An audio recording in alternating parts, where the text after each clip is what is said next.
النهارده نزلت الرسالة بخصوص الجليتش اللي كان موجود في اللعبة وعملت تحذير. هفصل لكم الرسالة دي بتقول ايه وهعرضها عليكم دلوقتي وبالترجمة بتاعتها.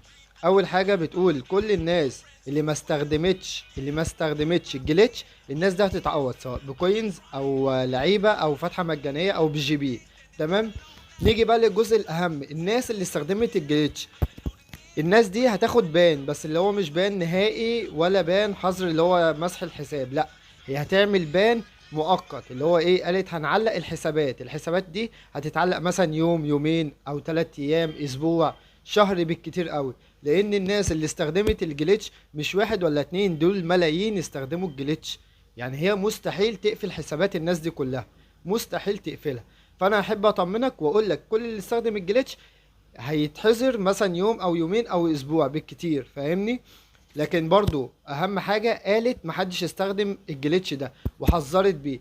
فكل اللي بيستخدم الجليتش دلوقتي يوقف خالص الاستخدام الجليتش نهائي نهائي نهائي، عشان ما تحطش نفسك برضو في حتة يعني مش حلوة يعني.